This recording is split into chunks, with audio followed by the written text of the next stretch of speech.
Pre-Calcers, Unit 11, Polar Functions and Complex Numbers. I mean, look at these crazy graphs here. We got this little guy going on, this little guy, and this is very interesting. We will not be using this, but we will be using this. So I decided to give you a little image of things that we might be working with. Let's get started. So I am going to lump 11.1.1 and 11.1.2 together in one lesson. It's not that big of a deal to do, so let's just get started. I'm going to start with what you guys are used to. You guys are very comfortable with rectangular coordinates. You got an X and a Y, which is right here, which means we're going to go this direction, X, this direction, Y. You guys are very, very used to that. So for example, if I plotted the point 2, 3, I'd go 2 to the right, 3 up, yada yada. There's a point. Now, we also have a polar coordinate. We've got to break this down so it makes sense.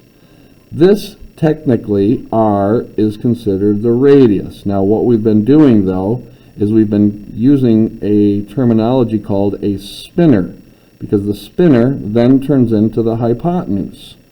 So all rules apply for this R with some extras. And that theta is how far in degrees or radians you spin your spinner. As you can see, you've got theta here, R here. So it's a different coordinate. R comes first, theta comes second. So if I said, for example, in polar coordinates, plot the point 2 pi over 6, that would just be saying, okay, my spinner is 2 units long, start here, spin it up pi over 6, so it'd be right there-ish. And that is this point. So it's a polar coordinate. That coordinate is that point. This represents that point. I can't emphasize that enough. So you will be converting things from polar to rectangular, and then you will be converting things that are rectangular into polar, and we're going to do that. It says find the rectangular coordinates of the given polar coordinates. So let's start with part A here. So we got this polar coordinate 4, which, by the way, what does that tell you? R, and they labeled it for us just so you're not confused at all, that's 4. 60 is how far I spun it. Now what's this rectangular coordinate thing they're asking us to find? They're asking us to find that X. Remember how you create your triangle. You go back to the X-axis, and that's my Y. Find your X. Well, this is nothing special. There's nothing crazy going on here. It's just a 30, 60, 90. And so if that's 4, you go to your side opposite your 30, and that's 2. It's always half. Then you go from here to your side opposite your 60 in the world of geometry. And so our rectangular coordinate would be 2, 2, square root of 3. That's so. What we're saying is, this is rectangular coordinates. This is polar coordinates. But they're equal. Totally different looking, but they're the same. All right, so now we've got this. 3. So we better draw our drawing. 1, 2, 3. That's how long my spinner is. Spin it that far. Well, pi over 6 is 30. 5 times 30 is 150. So I'm going to spin it 90 plus an additional 60. Please be accurate with your drawings, because if that's 60, that makes this 30, and you need to make it look like a 30, 60, 90 so your brain computes things right. Well, this is 3 because my R is 3. My spinner was 3, and it's still 3. Just stops right here. Well, I take half of that, so that'd be 3 halves, and I multiply that by the square root of 3 to get here, so I get 3 square root of 3 over 2, but this has to be negative. So what is that coordinate point in rectangular coordinates? Negative 3 square root of 3 over 2, comma, 3 halves. All right, let's go to letter C. A little different. Okay, we're going to save letter C and E for a minute because I just forgot to mention something. Let's tackle D first. So we're going to take our spinner, length 2, 1, 2, just make it about that big. Spin it, pi over 3 is 60, 60 times 5 is 300. So I got to take that spinner that's got length 2 all the way, there's 270, and then I need to go 30 more and be accurate, because this is 60. And so I come back to the x-axis, this is my 30, 90, my spinner is still 2, take half of that, so that side's 1, multiply that by the square root of 3 to get this, but that has to be negative. So the coordinate point is 1, negative square root of 3. Alright, now I don't know if you've ever heard of this before, but the phrase polar opposites. So, you know, people get together and they're like, man, they are polar opposites, but somehow they get along. That applies to what I'm about to show you. In fact, this phrase comes from this math. So if I have a negative in my R position, and that's why I'm saving these two for now. So for example, let's go negative, let's just do an easy one, negative 2 and then 30 degrees. So, first step is you have to think of 2, 30.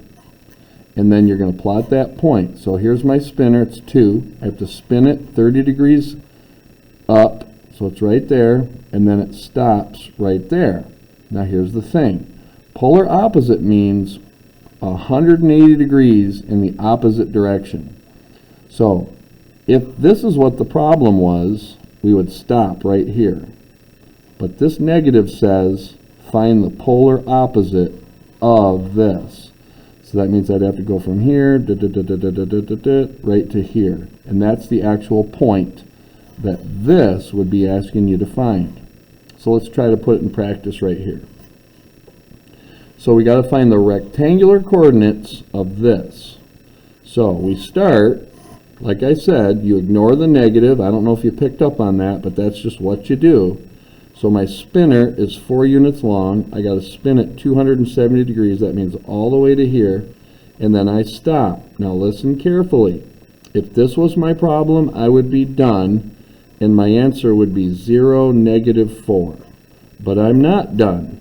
That negative says, get to here, and then go 180 degrees in the opposite direction. So guess what that is? 0, 4. Hence the phrase polar opposites. Okay, let's try this one. So what should my eyes see? My eyes should ignore that negative, and you should concentrate on this. Pi over 4 is 45 times 3 is 135. So I take my spinner, 4 units long, spin it up 135. There's 90. 45 more would look right about like that, and that's 4 units long. So I stop right here and I think, wait a minute. The problem doesn't say this, it says this.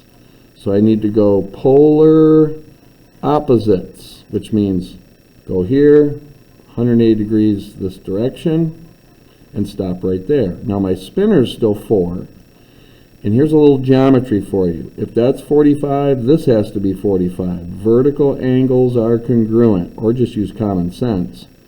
Now I build my triangle. I'm going to get rid of this. See this 4 right here? Don't be confused. That's the length of the spinner. So I'm going to get rid of that, because what I'm trying to find is just this right here and this right here. Well, if that's a 45, this has to be a 45, and that's a 90. I got my hypotenuse, so how do I find that?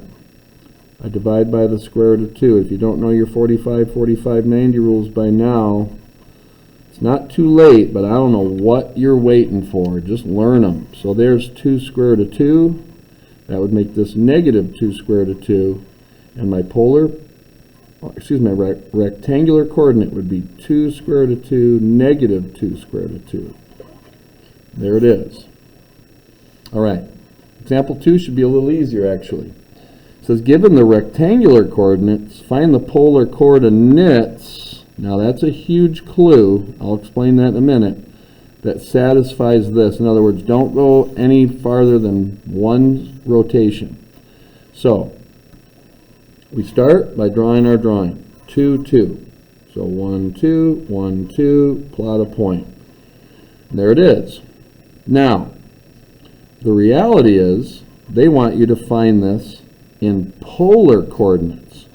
Well, if this is 2 and that's 2, we've got a 90, 45, 45. So the easy one to get is we got to find the length of our r, which is our spinner, multiply by the square root of 2, so we get 2 square root of 2. So it'd be 2 square root of 2, and then we spin our spinner 45 degrees, or pi over 4. But look at that s. That little subtle hint is huge, because now we're going to find its polar opposite. So for example, we got to think in reverse. How could we spin our spinner here that far? Well, first of all, let's answer that question. What would theta be? Well, that'd be 90 plus 90 plus 45, which is 225, which is just simply 5 pi over 4. So whether you're in degrees or radians, you can use either, but our book is using radians a lot. So I got to spin my spinner 5 pi over 4. Remember, theta goes last. But some of you are like, well, that doesn't end up right here. Exactly, we're going to fix that by, if this is my r, 2 square root of 2 in this one, it's going to be the same thing in this one, but I'm going to put a negative there. If that confused you, let's just plot this point. So, if we plotted that point, we'd say, hey, take your spinner 2 square root of 2, spin it 225 degrees, and that'd be like, okay, then that goes from here all the way to here. But what does this negative mean? Once you stop, then go to the complete opposite side, and that would take you right back to 2, 2. Let's try this one. 4, 0. So 1, 2, 3, 4, 0. There's my rectangular coordinate, 4, 0. All right, well, how would we get there using polar coordinates? Well, my spinner's 4 units long, my r. How far did I spin my spinner? 0 degrees, or 0 radians. Now, how could I get there a second way? Well, you could spin that same length spinner 180, which is pi, and put a negative in front of it. In other words, I take my spinner 4 units long, spin it over here, 1, 2, 3, 4, and it would stop right there if there was no negative. But that negative says, okay, now go polar opposite. So that's 2 ways to end up at that rectangular coordinate. Now these get a little easier. See if I can zoom in there. This is just plotting points. So these are in polar coordinates. So r is 3 and theta is 60 degrees. So I take my spinner, it's 3 units long. This is a polar coordinate system. And I spin it up 60. So it goes right here, stops right there. That's point A. This one, my r is 2. So let me fix that. So now my spinner is 2 units long, negative 100. So I know this is 90 down. So I got to, and also these are 30, which means this is 15. So if I have to go 90 plus 10, that would be like almost to that line. So that'd be, there's 90, and then right here, and there's point B. C, we got a problem, Houston. What do we do with that negative? Well, we ignore it. So we just figure out what this is, but we understand there's another step we need to take. But let's take this step first. So our spinner is 3 units long. So there it is. We got to spin it 30 degrees, which is right up to here. And I would be done if that's what the problem was. But there's a negative there. What does it mean? It means go polar opposite. Now this wouldn't be a horrible time to get out a piece of paper, because your brain might do tricks on you. Mine does. There's the line I need to go on, right there. So I see that this is at 3, I need to go to 0, and then 1, 2, 3, and that's where the point C actually ends up. Polar opposites. We got another polar opposite going on right here. This right here is 2 times 60, which is 120. My R is 4, so I got to start with extending the spinner to 4, go 120. Well, that's 90. Remember, 30 is 2 chunks, so we got to go 90 plus 2 would be right about here. That'd be 120 degrees.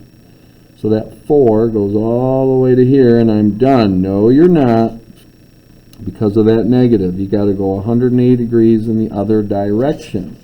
So I'm just going to put that right on that line so my brain doesn't do flip-flops. And it's right here. So that's where point D ends up, not here. All right, last little exercise. Complete the table for the polar equation and plot the point. This is saying, here's your theta, plug it in here, but then find cosine of that theta, and then double it. So this is a calculator special.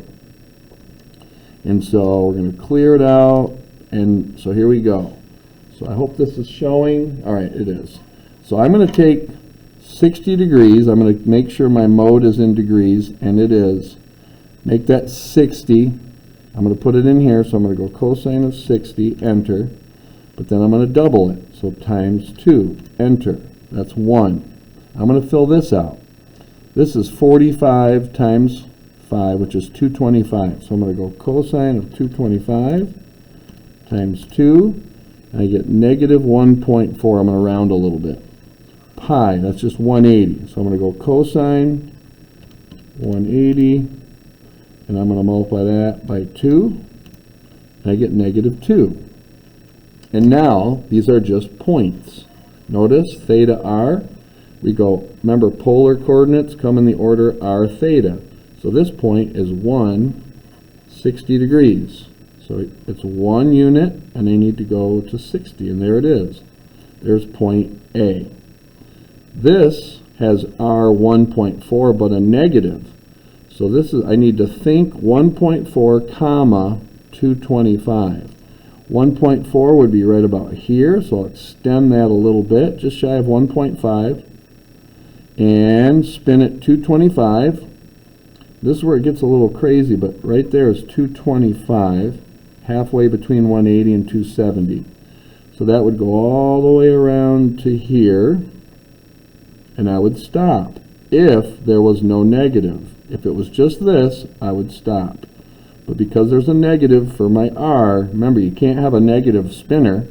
That just means go to the opposite side and stop. So right there is point B. Now I got this thing. Negative 2, 180. Well, you're supposed to think this, then move it. My spinner's 2. Go 180. Don't stop, because if I stop, then I'm ignoring that negative. This says go there, and then go polar opposite. So guess where you'd end up? Right there. That's point C. There's your homework. Good luck.